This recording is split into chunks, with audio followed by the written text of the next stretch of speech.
Bonjour les amis, bonjour frères et sœurs en Christ, bienvenue à vous en ce vendredi 4 décembre. J'espère que vous vous portez bien, j'espère aussi que vous êtes aujourd'hui plus dans la joie que vous ne l'avez été hier, puisque nous avons été invités à accompagner le Seigneur dans le désert, pour voir dans le désert, qui est aussi l'image aussi de nos vies, de voir ce qu'il est capable d'y accomplir. Il est capable de faire pousser des fleurs dans les endroits les plus arides de la terre. Et quand on peut assister à cette scène extraordinaire, alors on peut être waouh dans la reconnaissance, mais aussi dans la joie.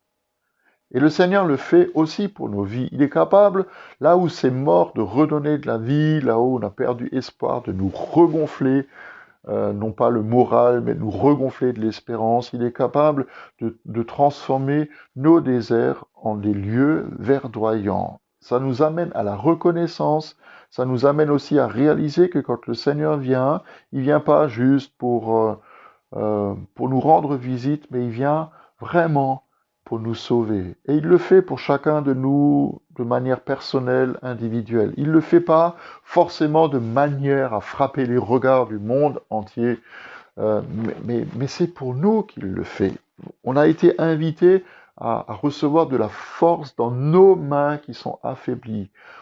Nous avons été invités à affermir ou à recevoir de la force nouvelle dans nos genoux qui flageolent, parce que c'est nous que le Seigneur veut rencontrer.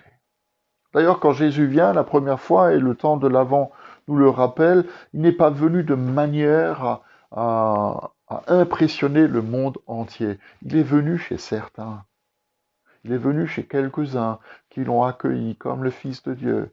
Il est venu précédé de signes, mais ces signes n'ont pas été des signes extraordinaires dans le ciel, sauf peut-être l'étoile qui a conduit les mages jusqu'à Bethléem.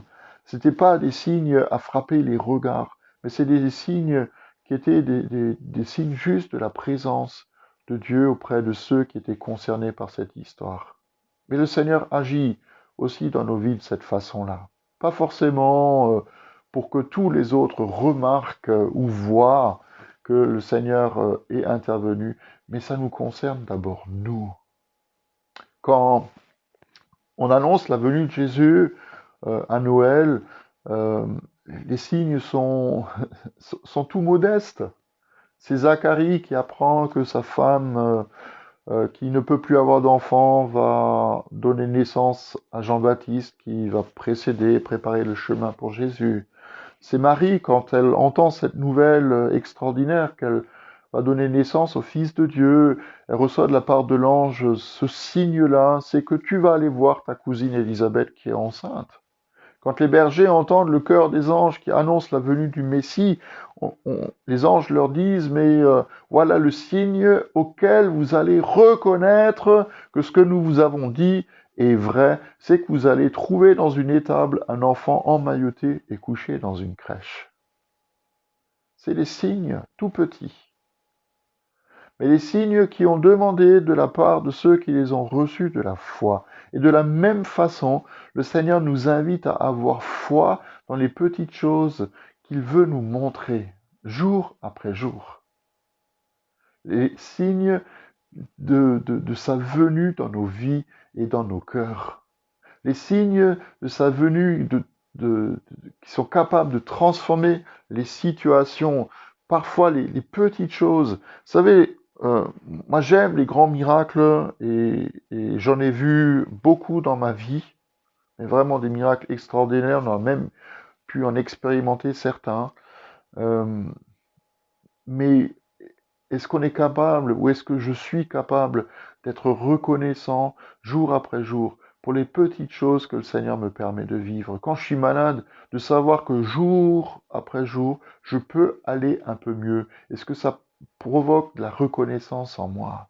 Est-ce que je suis capable de reconnaître le Seigneur dans le visage de quelqu'un d'autre qui me sourit parce que je lui ai tendu la main? Est-ce que je suis capable de reconnaître les signes de la présence de Dieu dans ma famille quand un de mes enfants rentre à la maison et est content d'être là? Dieu se manifeste ainsi.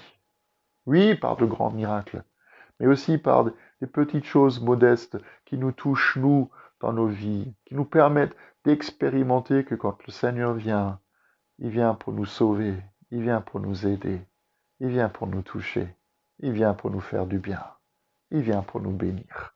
Et moi, je vous souhaite vraiment cette journée de recevoir les petits signes de cette venue du Seigneur qui vient nous sauver, de les expérimenter et d'être après reconnaissant pour tout ce qu'il a accompli.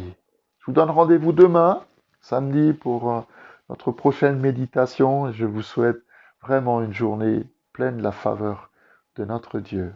À demain!